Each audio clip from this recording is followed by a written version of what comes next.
This is Swan Holloway. And if you find this video, it's because I'm dead.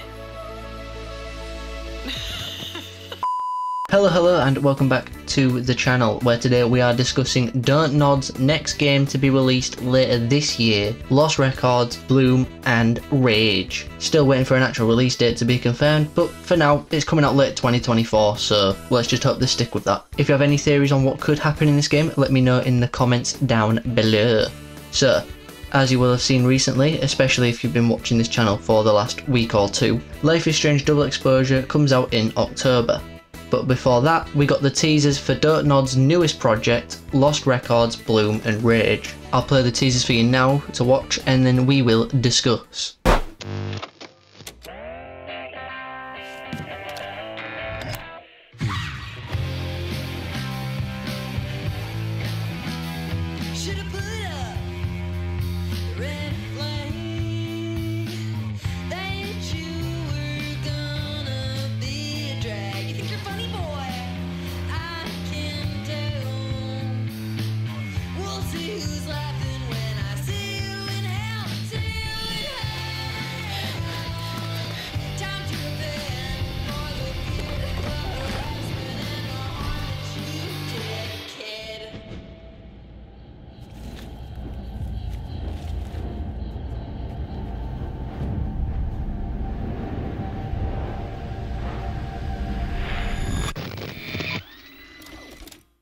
It's been 27 years, y'all.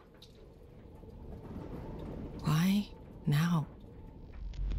Because we made a promise.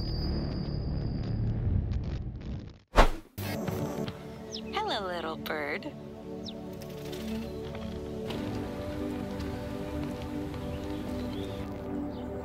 Goodbye, Velvet Cove. I'll soon be flying away too.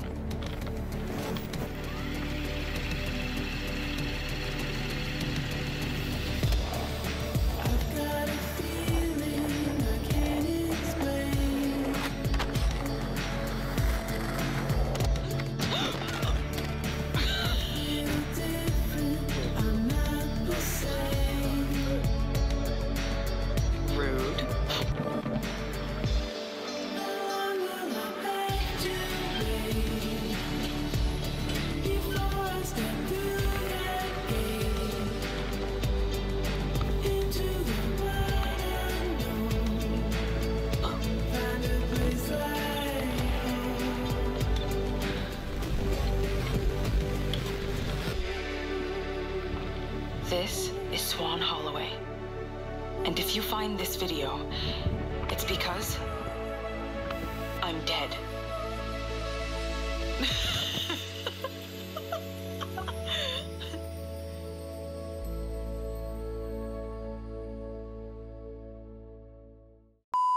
So, as we all know, Lost Records is created by the original Life is Strange developers and is planned to have more games within the Lost Records universe, which obviously will come out in the future. For more Lost Records content, feel free to subscribe, and I upload Life is Strange gameplay every Tuesday, so be sure to check that out if you are interested. Now, onto Lost Records. So, a quick description for those that don't already know. Rewind back to 1995 in Lost Records, Bloom and Rage. A brand new narrative adventure from the creative minds behind the critically acclaimed series Life is Strange. Film your last summer in Velvet Cove playing as Swan, a quirky introvert who loves capturing reality through the lens of her trusty camcorder. Get to know Nora, the rebellious firecracker, Autumn, the thoughtful leader, and Kat, enigmatic and strong-willed. From making music videos in Nora's garage to sharing secrets under the stars, to discovering dark places shrouded in mystery. It's going to be a summer packed with unforgettable moments for this newfound sisterhood. As summer comes to an end, so does their friendship. A downward spiral accumulates in an unexplained event that makes them promise to never see each other again. Now, 27 years later,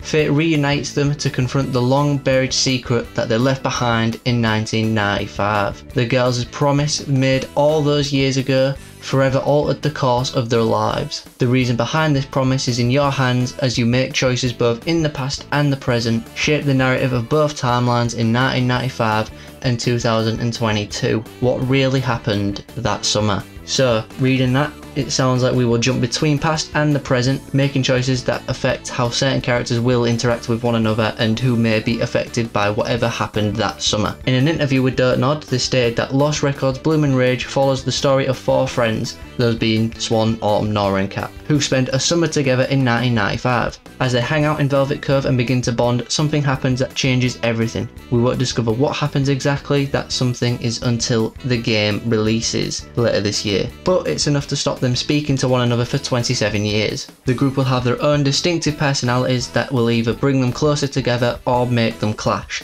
depending on your choices as Swan. Just like Dirtnod's previous games, Swan's story will put an emphasis on relationships, but where Life is Strange 1 and 2 focused on the bonds between 2 central characters, Bloom & Rage is instead exploring the dynamics of a group and how the links between Swan, Nora, Autumn and Kat can influence or alter our path as we navigate through the adventure. Part of Life is Strange's DNA is its episodic format, which Bloom & Rage is also following, albeit in a slightly different way, by releasing in 2 parts with a month's break in between. So we will either play the first episode in 1995 and the second half in 2022, or we'll just switch between the 2 during each episode.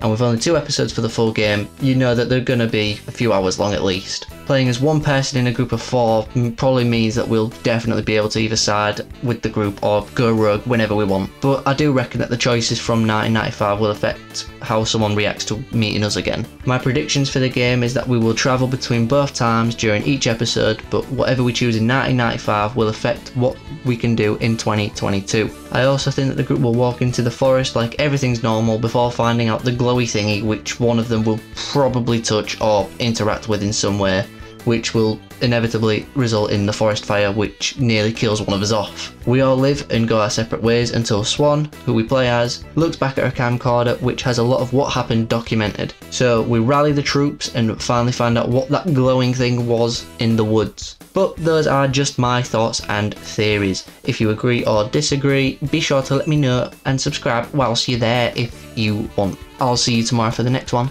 Bye bye.